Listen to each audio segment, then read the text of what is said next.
कनीना में हुए school bus हादसे के बाद अब प्रदेश भर के प्राइवेट स्कूल की बसों की जांच करने का अभियान अब शुरू कर दिया गया है। तस्वीरें रेवाड़ी की हैं, जहां अलग अलग टीमें सुनिश्चित करने के लिए स्कूल वाहनों की जांच कर रही हैं कि क्या बच्चों को स्कूल लाने और ले जाने वाले वाहन सुरक्षित हैं, स्कूल वाहन पॉलिसी का पालन कर रहे हैं या फिर नहीं। जिले की कई स्कूल की बसों की जांच की गई। इस अभियान के तहत प्रशासन ने कई स्कूल की बसों पर कार्रवाई भी की। आपको बता दें कि रेवाड़ी में 138 बसों को चेक किया गया, जबकि 245 बसों को सीज करने के ऑर्डर भी दिए गए। वहीं बावल में भी 62 बसों को चेक किया गया और 29 के चालान किए गए और 8 बसों को इम्पाउंड किया गया।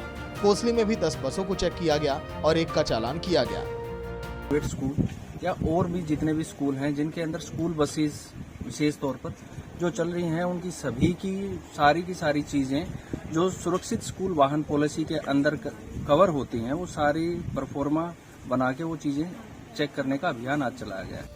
आपको बता दें कि स्कूल बस हादसे में 6 बच्चों की मौत हो गई थी, जिसके बाद शासन प्रशासन हरकत में आया और मंत्री से लेकर अधिकारी तक लापरवाह स्कूल संचालकों पर कार्रवाई करने की बात कह रहे हैं।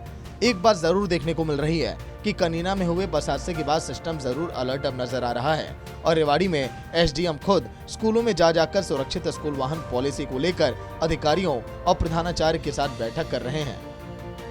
वहीं पानीपत में भी जिला प्रशासन स्कूल बस संचालकों के खिलाफ सख्त रुख अपनाया हुआ है, जिसके चलते आरटीए विभाग और पुलिस प्रशासन नियमों का उल्लंघन करने वाले बस संचालकों के खिलाफ सख्त कार्रवाई कर रही है और आए दिन सैकड़ों बसों, स्कूल वैन और स्कूली वाहनों पर चालान कर रही है। लेकिन बावजूद इसके स्कूल संचालक नियमों का उल्लंघन करने से बाज नहीं आ रहे, जिसका ताजा उदाहरण पानीपत असंध रोड पर देखने को मिला, जहां वेस्ट जोन ट्रैफिक प्रभारी ने स्कूली वाहनों की चेकिंग की। 17, 18 नहीं 40 बच्चे इको वैन में थे, आपको बताऊं, और मैंने उनको बंद किया है। उनमें ना पीला रंग था, ना किसी की इंश्योरेंस था, ना किसी का ड्राइवर वर्दी में था। हालात उनके खराब थे। करनाल में भी आरटीए विभाग की तरफ से बसों की चेकिंग लगातार की जा रही है। 14 अप्रैल तक करनाल में 421 बसों की चेकिंग की गई, जिसमें 6 बसों को इम्पाउंड भी किया गया। वहीं 53 बसों की चालान काटे गए। दरअसल करनाल में भी आरटीए विभाग अपने क्षेत्र में पड़ने वाले सभी स्कूल बसों की चेकिंग कर रहा है और बसों में कैमरा, लाइट, हॉर्न, डीवीआर कैमरे की LED, tyre, seat, emergency gate, महिला अटेंडेंस, फर्स्ट एड बॉक्स और अग्निशामक यंत्र जैसी जरूरी चीजों को चेक कर रहा है। एक तो फायर चेक करा जा रहा है जी, आरसी, लाइसेंस और फायर के बारे में प्रदूषण वगैरह सब चेक कराया जा रहा है। बच्चों की गिनती करी जा रही है, अगर ज्यादा कैमरे चेक करे जा रहे हैं। वहीं करनाल में जब स्कूल की छुट्टी हुई तो पुलिस प्रशासन अलर्ट मोड पर आया।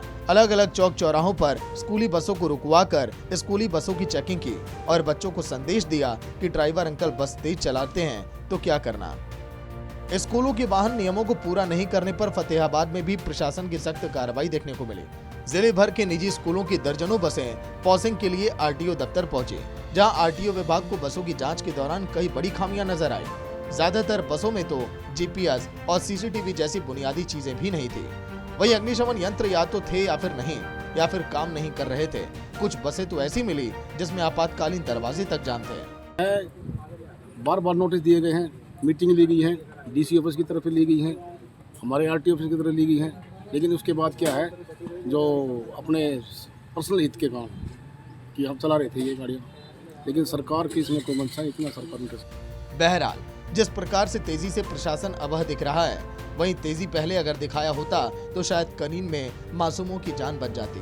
जरूरत है इसी प्रकार से अलर्ट मोड पर रहने की, जिससे भविष्य में कभी ऐसा हादसा एक बार फिर ना हो।